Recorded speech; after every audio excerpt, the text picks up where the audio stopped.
News 16 Kerala. NS global academy convocation ചടങ്ങ് ശ്രദ്ധേയമായി. Taliparamba NS global അക്കാദമിയുടെ കോൺവെക്കേഷൻ ചടങ്ങ് ഏറെ ശ്രദ്ധേയമായി. തളിപ്പറമ്പ് പ്രസ് ഫോറം കോൺഫറൻസ് ഹാളിൽ Taliparamba municipal vice chairman Shri Kallingal Pappan ഉദ്ഘാടനം നിർവഹിച്ചു. വിദ്യാർത്ഥികൾ പഠനത്തിൽ മികവ് പുലർത്താനും ആഗോള നിലവാരത്തിൽ ഉയരാനും നൂതന മേഖലകളിൽ വിജയം നേടാനും പരിശ്രമിക്കണമെന്ന് അദ്ദേഹം പറഞ്ഞു. സമൂഹത്തോടും രാജ്യത്തോടും കൃതജ്ഞതയും ഉത്തരവാദിത്തവും പുലർത്തുകയും ലഹരിമരുന്ന് ഉൾപ്പെടെയുള്ള സാമൂഹിക ഭീതികൾക്കെതിരെ മനസ്സാ വാചാ കർമ്മണ പ്രതികരിക്കണമെന്നും അദ്ദേഹം പറഞ്ഞു. Sheikh Zayed peace forum event director Muneer Pandiyal മുഖ്യ അതിഥിയായിരുന്നു. ചടങ്ങിൽ വിവിധ കോഴ്സുകൾ പൂർത്തിയാക്കിയ വിദ്യാർത്ഥികൾക്ക് സർട്ടിഫിക്കറ്റുകളും അവാർഡുകളും വിതരണം ചെയ്തു.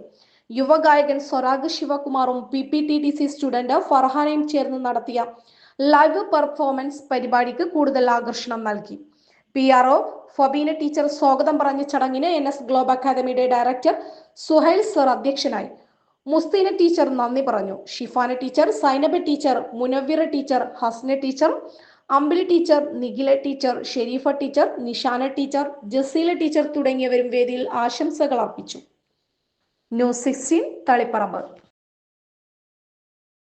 പക്ഷമില്ല, വിവേചനമില്ല. നേരിനൊപ്പം, നാടിനൊപ്പം, നാട്ടുകാർക്കൊപ്പം. News 16 Kerala channel.